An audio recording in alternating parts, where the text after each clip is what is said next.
¿Qué tal a todos? En este jueves continuamos con esta profundización en la iconografía cristiana y en su significado. Vamos a continuar con los animales. Hoy continuamos y empezamos con el caracol. Se creía, desde una leyenda muy antigua, porque normalmente se ven a los caracoles en la tierra, se creía que los caracoles surgían del barro y se alimentaban del barro.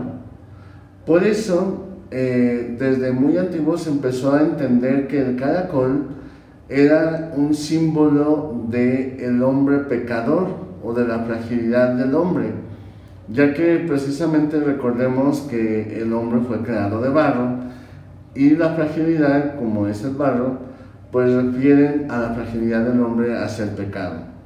Por eso era símbolo del hombre pecador o incluso de la maldad. Otra interpretación que hay acerca del caracol es que como camina muy lento y además se alimenta de cualquier cosa que encuentra y no se esfuerza por buscar algún alimento específico, también es signo de la pereza. Por eso estos dos significados han acompañado esta imagen del caracol en la iconografía cristiana. Por eso el hecho de surgir del barro y alimentarse del barro hace referencia al hombre que le gusta estar en el pecado y se alimenta del pecado y constantemente pues está en esta situación. Por eso se representaba o se le hacía imagen al caracol. También el hecho de alimentarse de cualquier cosa pues hace referencia al desorden. Por eso también se le hacía referencia a que significaba el pecado. Y una tercera cosa, el hecho de poder ir de esa manera lenta, pues también la situación de la pereza, es decir, una persona que no hace el mínimo esfuerzo por cambiar o realizar alguna cosa. Por eso el caracol pues siempre ha representado estas situaciones. En algún momento llegó a representar, dentro de lo que era la época del Renacimiento, a Cristo, ya que el caracol, como va cargando la concha y va avanzando lentamente, pues también Cristo lleva la cruz avanzando hacia el Calvario de manera lenta. Por eso también en algunos momentos se le llegó a representar a Cristo como el caracol, precisamente por llevar la cruz a cuestas. Cada uno de estos signos pues ha ido evolucionando dependiendo de las épocas. Por eso podemos encontrar sus diferentes significados según en la época donde se le haya representado. Otro de los animales que encontramos es el carnero. Puede significar a Cristo, ya que el carnero es el jefe del rebaño, quien va guiando a todo el rebaño. Pues también Cristo es quien guía y acompaña al rebaño en el camino hacia los verdes pastos donde se alimenta. Y además el carnero lucha con el lobo y lo defiende a las ovejas de él para poder vencerlo y así poder proteger a las ovejas. Es por eso que también representa a Cristo, porque Cristo es el que lucha contra el demonio y nos defiende a nosotros de sus acechanzas y poder llegar a alimentarnos de verdes prados, es decir, de llegar a la gloria. Por eso el carnero representó en mucho tiempo también a Cristo. Otro de los elementos que también recordamos en la palabra de Dios, donde aparece un carnero y donde también las pinturas y esculturas cristianas que aparecen en las iglesias, recordemos que es el momento del sacrificio de Isaac, porque Abraham, cuando lleva a su hijo para poderlo sacrificar, recordemos que encuentra un carnero atorado en una como zarza o espinos y lo sacrifica en el lugar de su hijo. Recordemos que esto pues es un cambio, porque para poder salvar a los hijos se empieza a sacrificar a los animales, en este caso pues al cordero, ¿no? Y también el carnero pues tiene esa simbología por los mismos cuernos atorado en los espinos, y que es sacrificado en el lugar de Isaac. Representa también a Cristo coronado de espinas, que es sacrificado en lugar de nosotros para poder salvarnos. Por eso es representado o simboliza mucho esta imagen de Cristo en su sacrificio en la cruz. De ahí el por qué lo representan de esta manera, y sobre todo aparece en este episodio de la Sagrada Escritura, simbolizando el sacrificio de Cristo por la salvación de la humanidad.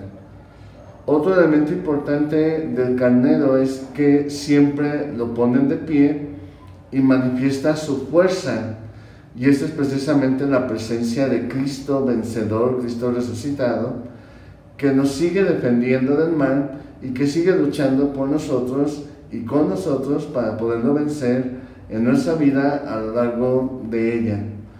Por eso cada vez que encontremos la imagen de un carnero, sobre todo representada en ese momento del sacrificio de Isaac, pues recordemos que es precisamente Cristo en espinas o coronado de espinas, que va a ser sacrificado en lugar de cada uno de nosotros, precisamente para poder llegar a la salvación. De ahí el cambio que se hace en la cultura, sobre todo israelita, del pueblo de Israel, que ya no sacrifican a los hijos, sino que en lugar de los hijos, por eso se ofrecen animales. Recordemos que cuando Jesús es presentado, se ofrece un sacrificio, y en su lugar se ofrecen pues las tórtolas, o las personas que tenían mayor posibilidades pues ofrecen un cordero, precisamente para salvar o rescatar al hijo. Y eso es precisamente lo que nosotros vivimos en cada Eucaristía, el sacrificio de Cristo para salvarnos a nosotros de la situación de pecado en el que habíamos caído por decisión propia, y además habíamos perdido esos dones que después, por la resurrección de Cristo, volvimos a rescatar, y sobre todo de manera todavía más grande, ¿no? Porque no solamente recuperamos la inmortalidad, sino que incluso la plena comunión con Dios, que es lo que nos vino a ganar su sacrificio. De ahí que también en algunas partes, aparte del cordero, también representen al carnero en algunos altares, sobre todo en algunas iglesias de Roma. Vemos que en los altares está representado el carnero, precisamente haciendo referencia al sacrificio de Cristo para la salvación de nosotros. El tercer elemento es es un ser mítico o mitológico, que es el centauro. Recordemos que los centauros son mitad hombre y mitad caballo. Son personajes que durante mucho tiempo estuvieron en la cultura griega, y que representaban sobre todo dos partes: las pasiones desenfrenadas, y también como signo del pecado, sobre todo el del adulterio. ¿Por qué tenía este significado? Sabemos que el hecho de ser dos elementos diferentes, es decir, hombre y caballo, si recordamos anteriormente, cuando profundizamos la imagen del caballo, dijimos que normalmente es un animal salvaje que no tiene un control, y por eso representa todas esas pasiones desenfrenadas. Pero el hecho de estar unido a una parte de hombre, eso significa que es esa división que en el hombre está, es decir, su ser racional y su ser animal. por lo cual el animal o cuando se deja guiar por su instinto, pues cae en todas esas situaciones desenfrenadas y cae pues precisamente en la cuestión del pecado. Ahora, ¿por qué representa precisamente el adulterio? Porque recordemos que el pecado del adulterio es estar con otra persona que no es la persona con la que te has comprometido en matrimonio, por lo cual pues hay esa división. Por eso la representación del centauro. Cada vez que había una situación de adulterio, pues se hacía referencia a este animal, digamos así, o a este ser mitológico, para poder vivir o representar esa división que existía en el hombre de estar o con dos mujeres o de la mujer con dos hombres, precisamente por la situación de adulterio.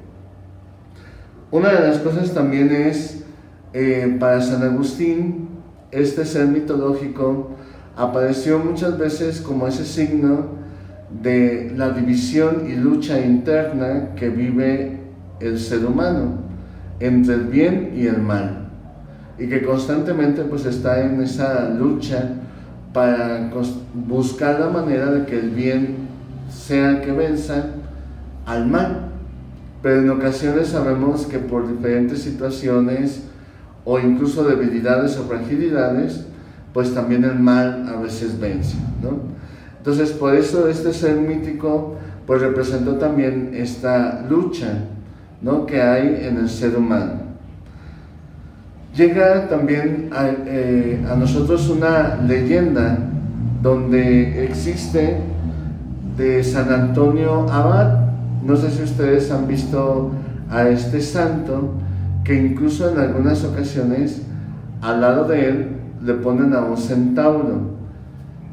Cuenta una leyenda acerca de San Antonio Abad que él, precisamente en esta lucha, ¿no?, espiritual, en el desierto se encontró a un centauro que le indicó el camino para poder llegar con San Pablo el ermitaño, que le ayudó a poder vivir ese momento de crisis espiritual y a fortalecer su vida de unión con Dios. Sabemos pues de que haya existido o no ese encuentro con el centauro. Algunos escritores espirituales más bien dicen que más que se le haya parecido la figura de un centauro, es representar la situación espiritual que estaba viviendo San Antonio Abad. Es decir, esa división entre el ser divino, que es la mitad de hombre, y entre el ser maligno o mal, que es la mitad de caballo. Y ante esa lucha, precisamente en el desierto, fue impulsado a buscar a San Pablo el ermitaño para que le ayudara en ese crecimiento de vida espiritual.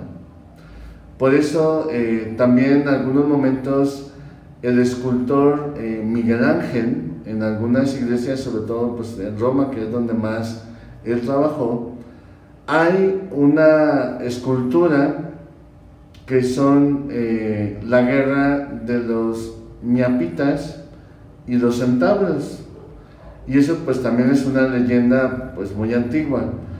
Los miapitas representan pues un pueblo fiel, un pueblo que era muy religioso, y por lo cual un día estaban celebrando una fiesta que era una boda, y en esa boda llegaron los centauros y se querían llevar raptada a la novia, por lo cual los miapitas se pusieron a luchar contra los centauros, y es lo que representa Miguel Ángel en muchas iglesias, y vencen a los centauros.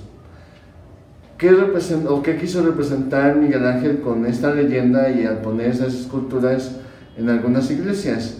Los miapitas, que significa el pueblo fiel, el pueblo religioso, el pueblo piadoso, que vence a la maldad, al pecado, y vuelve nuevamente a vivir en esa victoria de unión con Dios. Por eso estos tres animales nos pueden ayudar también a nosotros, a nuestra vida espiritual. Es decir, así como el caracol pues va cargando su concha y la asume como parte de su vida, pues podamos asumir también nuestra cruz de cada día. Así como también el carnero se sacrifica para el bien de otros, pues también aprender a descubrir el valor del sacrificio, y así también como pues el centauro, pues poder descubrir y reconocer esa lucha que cada día tenemos y podamos unirnos a Dios para poder vencer el mal y poder ser signo de su amor y de su presencia. Que el Señor les bendiga en el nombre del Padre, del Hijo y del Espíritu Santo. Amén. Gracias.